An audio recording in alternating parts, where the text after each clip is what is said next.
C'était une aréna que je jouais mon midget. J'ai juste joué ici une année. Par contre, j'étais coupé 2 fois de l'équipe. En Bantam 2A, puis Midget 2A. J'étais coupé, puis j'ai joué Midget 2B. Mais mon dernier année Midget, j'ai fait l'équipe comme 2A. Je me suis grandi beaucoup, puis j'ai eu la chance de jouer pour eux autres. Puis pour moi, c'est spécial parce que j'ai juste joué ici pendant une année, puis j'ai fait couper 2 fois, mais ils ont retiré mon numéro, puis ils ont mis des estrades, on dit. Pour moi, c'est fier, parce que quand tu fais couper, tu es vraiment découragé. J'avais le goût des fois d'arrêter de jouer au hockey, parce que je pense qu'il n'y a pas je pensais que c'était le fin de le chemin. J'étais 16 ans, à 15 et 16 ans. Quand j'étais jeune, j'étais vraiment bon. Là, à 14, à 15 ans, même à 16 ans, j'étais encore petit. Puis quand j'ai pas fait l'équipe, moi, j'ai trouvé ça vraiment dur. Pour moi d'être ici, pour voir mon numéro en haut, c'est quelque chose pour moi, c'est spécial parce que je pense que c'est là parce que j'ai jamais arrêté. Puis dans ma carrière, même si c'est junior, midget, dans la Ligue nationale, j'ai jamais arrêté de jouer.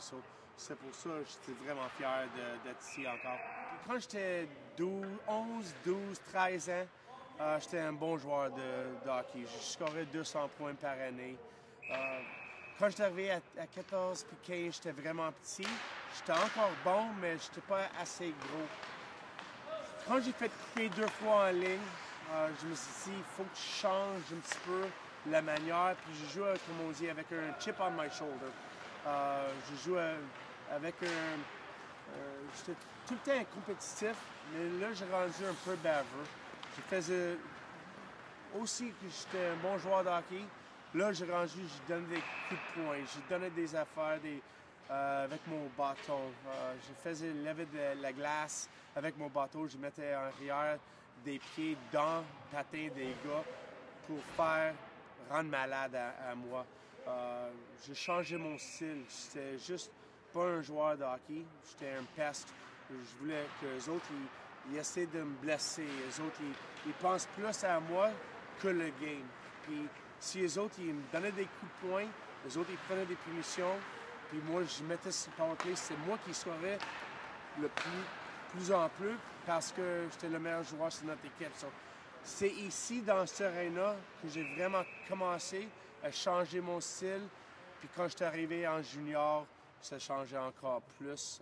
Moi, je pense, pour le bien, mais c'est ici, on a vraiment vu que j'ai changé ma game. Oui, c'est mon frère qui, comme j'ai dit, quand j'ai changé mon style, le monde, les parents, les grands-parents, tout, ça c'est une aréna parfaite pour le monde s'il était. Parce qu'on le voit, t'es pas à côté, c'est facile de cracher sur quelqu'un, puis c'est arrivé plein de fois que tu sors d'un glace, puis un parent ou un grand-parent ou quelqu'un de l'autre équipe qui joue pas ce game-là. Quand je sortais de la glace, puis je faisais mes affaires, les autres, ils me crachaient dessus, ils criaient après, ils sacraient après. C'est là, mon frère, ma mère, ma grand-mère, il y avait des fois dans des estrades. Des fois, ma grand-mère pleurait ou ma mère, elle venait choquée. Mais c'était tout le temps mon frère qui... Il est pas mal tough. Il a pris ça, puis il a pris ça cool. Des fois, il faudrait qu'il rentre en face à l'autre. Mais ouais, c'est une aréna parfaite si tu n'aimes pas l'autre équipe, c'est sûr. Moi, j'entendais, mais ça me dérangeait pas. Moi, plus en plus que je savais que si les autres étaient choqués, si je rendais les autres malades dans la tête, je faisais la même chose sur l'équipe, sa glace. On gagnait plus en plus des games. Je scorais plus, puis le monde ça commençait à parler de moi. Moi, je savais si les autres étaient choqués, je faisais ma job.